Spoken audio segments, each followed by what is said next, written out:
This is Vahid from the Art of Education channel, and welcome to another session of design patterns in C++ and Qt framework.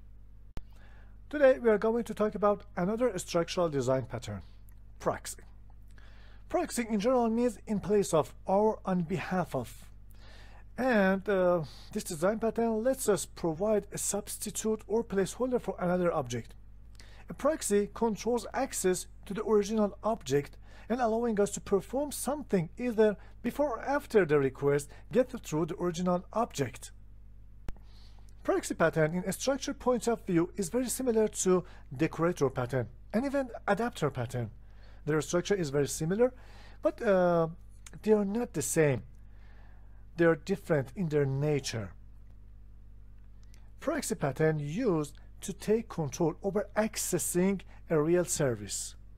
So we want to check access right, or we want to some other stuff like a remote proxy, protection proxy, or virtual proxy, something like this.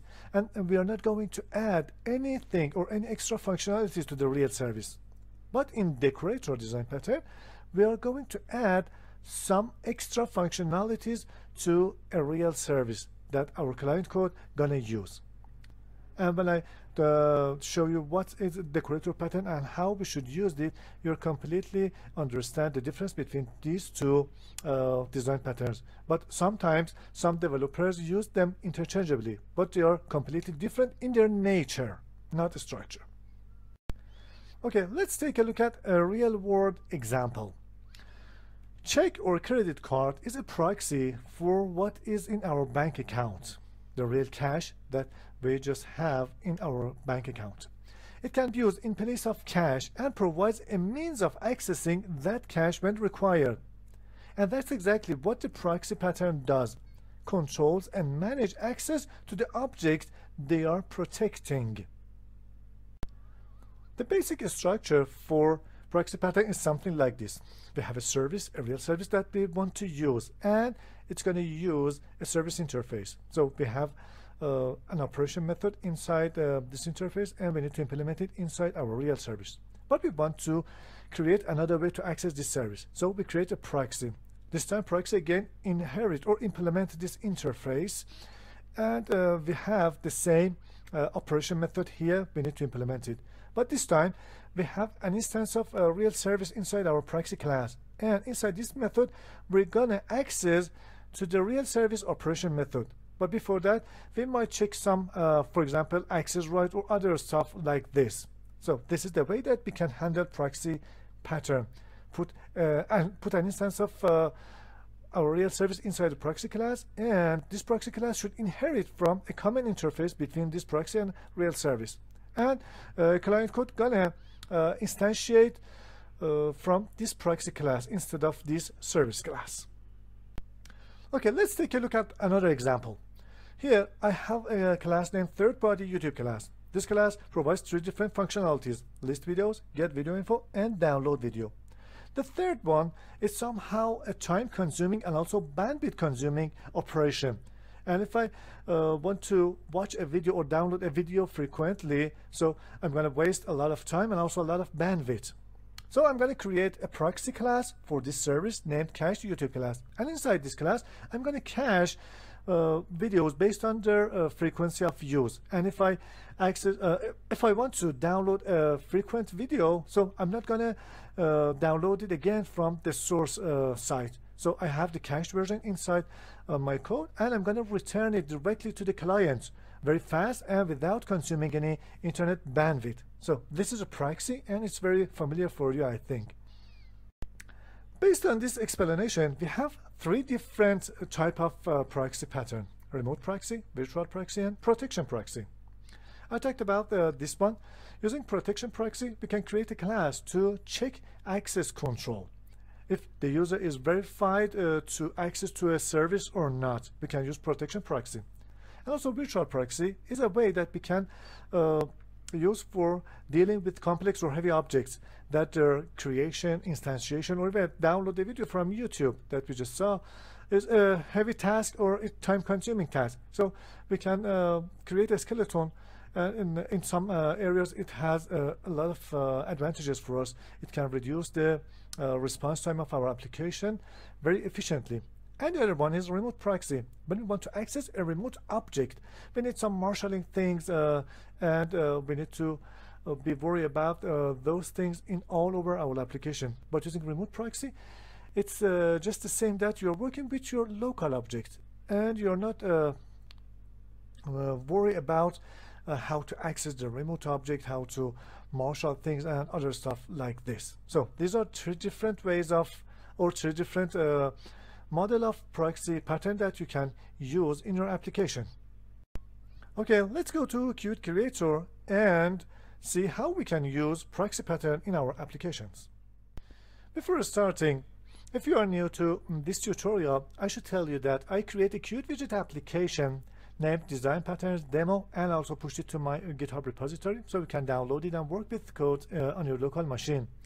Here I have a folder for each pattern in each session, and I'm going to add files and classes needed for that specific pattern inside this folder. And also we have a main entrance for this application name called main window. Here's the main window, and in each session I'm going to add a button for pattern that I talked about in that session. So this time I'm gonna talk about proxy. This pattern is located under a structural design pattern. Let's change the name also, btn proxy, and let's create event handler or a slot for clicked signal in Qt. If you are not familiar with Qt environment or Qt framework, it's not a big deal. I just used it as the project skeleton, and the code that I'm gonna write for all the patterns are completely in C++, and you can apply it to your C++ projects easily without any problems. Now let's go and create the file needed for this proxy pattern inside a folder named proxy. First of all, I'm going to add client or demo file.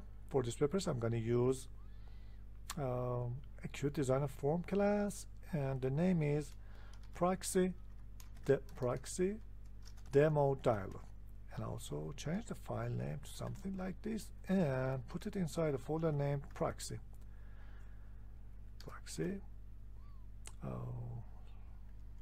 Let's create this folder also inside.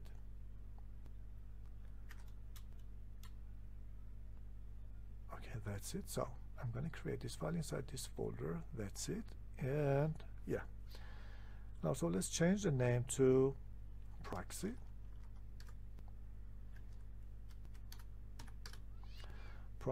And I'm gonna add 3 different buttons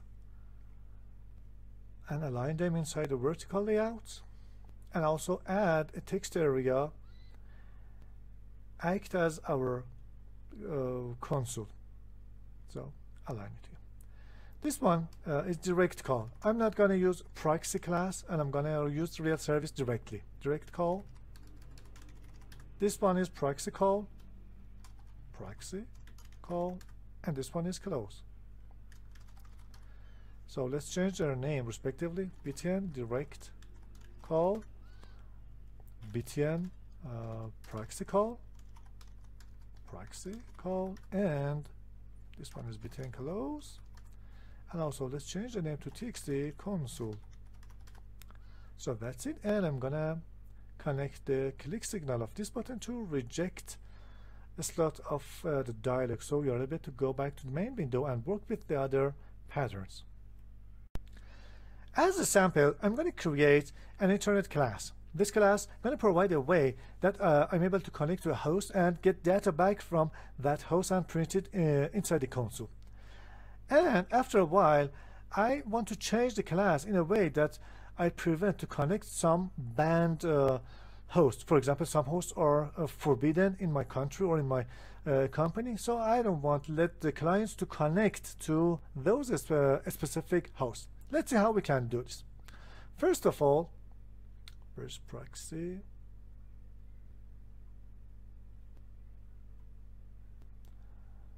Okay, I'm not able to see this folder. Let's close it and open it one more time.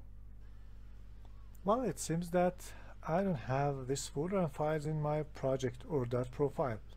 Let's add existing directory to my code. I'm going to add this directory to my code. Okay, this time we have it. Let's also build the application, or maybe I should run QMake first. Let's see the result. Okay, that's okay. And let's see if I'm able to run the application. Yeah, everything is okay. So inside the proxy, I'm gonna create the internet base class and real internet class. I'm gonna create a new C++ class. It's our base class. I'm gonna call it internet. It's an interface in other programming language, and in C++ it's our base class. It's a virtual class. So I'm going to change the name, and also that's it. We don't need anything else. Inside this class, I'm going to create a virtual function, so we need to implement it in its child class. Print void, or let's get a string result back. Connect to, and path a URL, and I'm gonna assign it to 0, so it's a pure virtual function. It means that I should implement it inside our child class. Include QString. So that's now I'm going to create real internet class. It's our real service. So as the name implies, it's a real internet. Internet. Yeah. And it's going to inherit from internet class. And also let's change the name. Next. Finished. So let's go to header files, and this time I'm gonna insert the virtual functions inside the internet base class. So something went wrong, and I'm not able to see the to use the real functionalities inside Qt Creator. Let's compile it. Oops. Let's clean the project and run QMake, and let's see what, yeah, here I'm able to use wizard of Qt Creator. So it says you have one pure virtual function.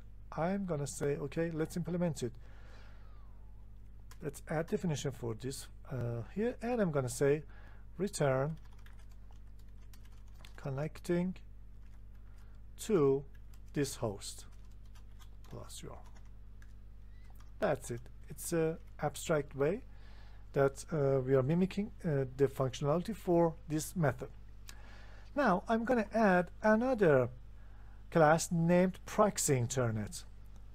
Again, that Proxy Internet should inherit from Proxy Internet, and again this should be inherit from internet class. Okay, let's change the name also.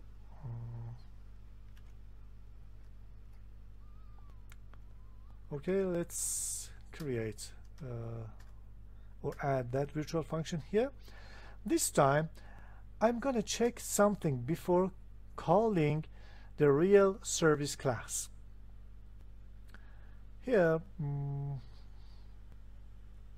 let's also create this body, and I'm gonna private. I'm gonna create an instance of our real internet class. So I include the header file, and I'm gonna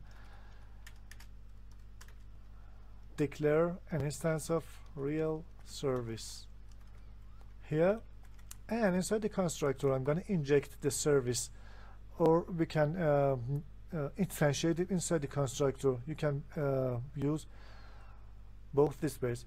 This time I'm gonna just instantiate it inside the constructor, and sometimes, and maybe most of the time, you need to inject it into your proxy class. It's an instance of real internet class. Okay, that's it. And here Finally, we need to return underline real internet service dot connect to this URL. This is our final purpose of creating proxy. But before that, I'm going to check if this URL are declared inside some banned sites or not. How we can do this? I'm going to create a list of string, qstring list, and I'm going to say banned site. So it should be a static maybe, but this time I'm going to use it as a local variable, and I'm going to add a couple of sample sites into this variable. On the banned site, for example, www.abc.com, for example, again www.abcdef.com, and the last one www.xyz.com. So that's it. And here, before accessing to the real service, I'm going to check if banned underline banned sites dot. Let's also bring qstring list.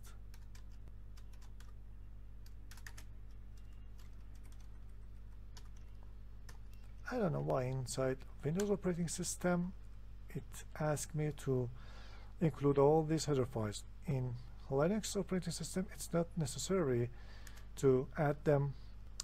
So I'm going to call the contains method and pass URL dot, for example, lower to lower for this method. If this list contains this URL, I'm going to say, or you can throw an exception, or you can just return banned. You're banned.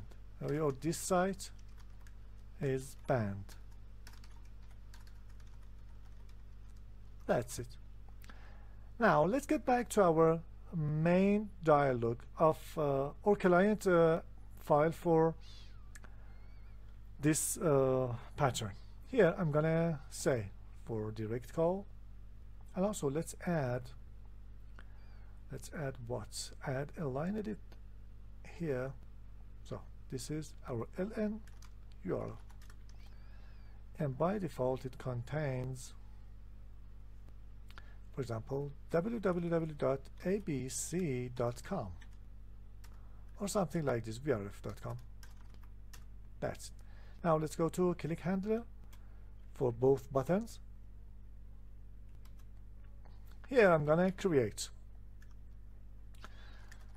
internet underline or not underline internet, gonna call it service. It's an instance of real internet class, and I'm gonna say txt.ui. Let's add the header files also for this one. So I'm gonna say ui.txt.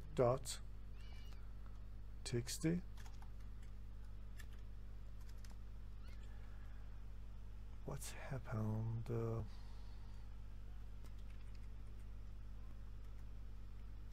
Let's run the build.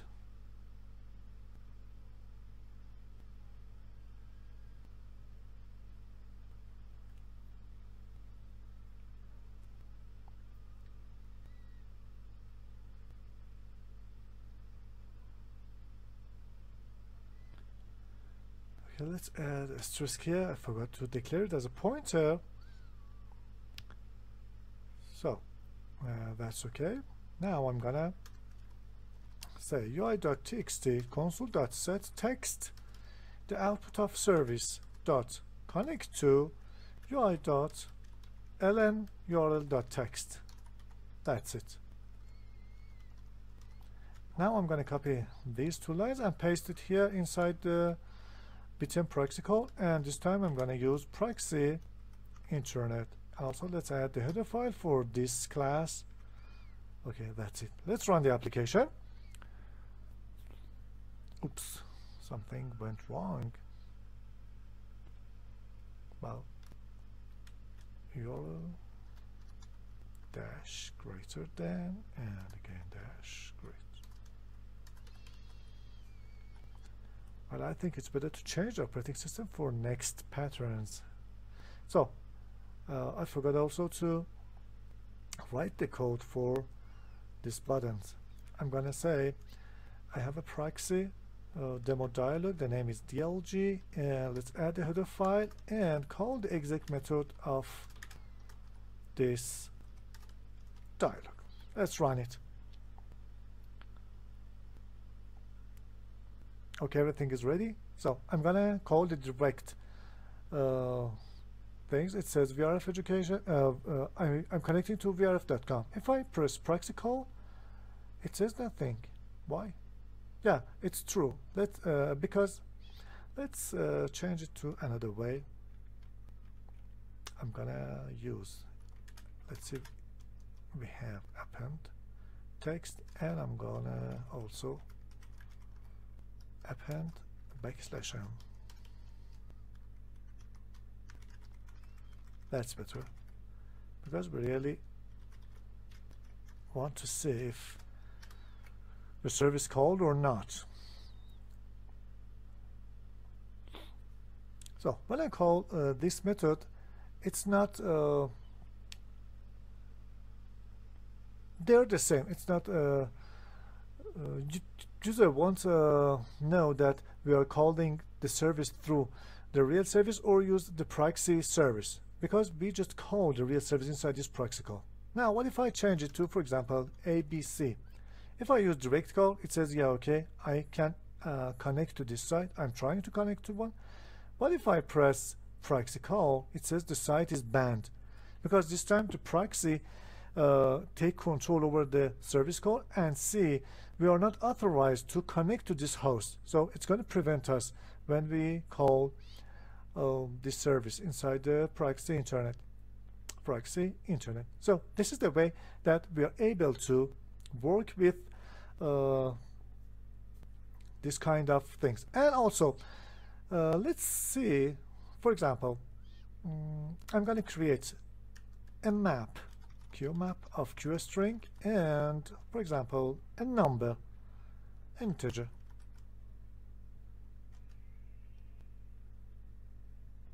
And I'm going to say cache memo, or cache, just cache list. This is integer. So every time, let's add also my map function. So I'm going to use some caching system here. Every time I'm trying to access a site, I want to return, or let's just create it as a string, because we want to call the real service operation. Every time that I'm trying to connect to a URL, first I'm gonna check if I accessed it before or not. If I accessed it, so I had it inside my cache list, and I'm going to return it directly. And to see if it's true or not, let's go to real internet. Before returning the value, I'm going to call qthread dot let's add the header file, mslib method, and pass 2 seconds as a delay. Okay, and also let's create these \n because they are unnecessary. Now here, after checking the banned site, or before that, we can check for our map or our cache memory. So if cache underline cache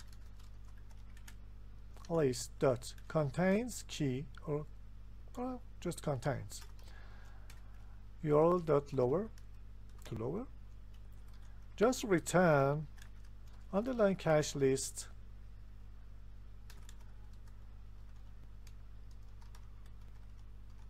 to lower. And let's just apply it at the beginning of the method. URL equal to URL dot to lower,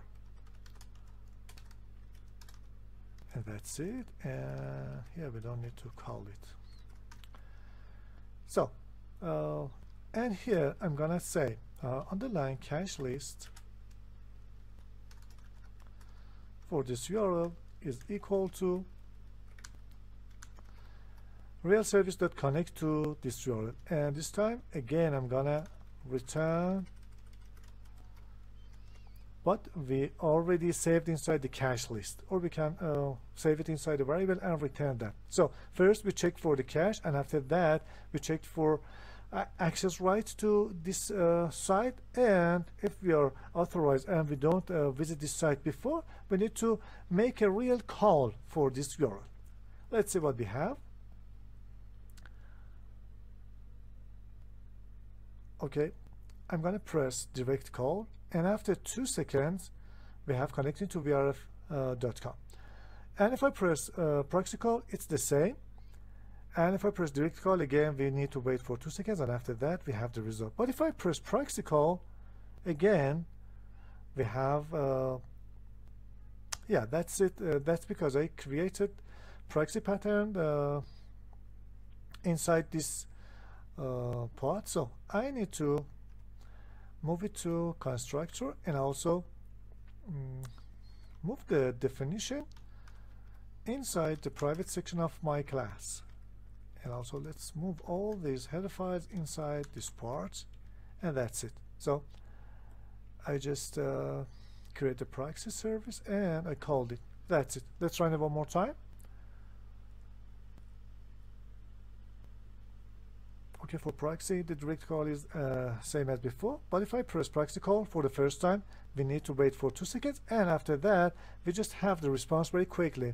And if I change it to, for example, ABC, if I press this proxy call, you can see that the site is banned. And if I change it to something, for example, sample.com, for the first time we need to wait for 2 seconds, and after that you can access it very quick.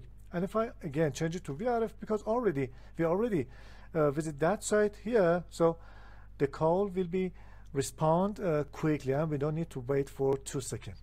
So that's it, how we can use proxy pattern in our application.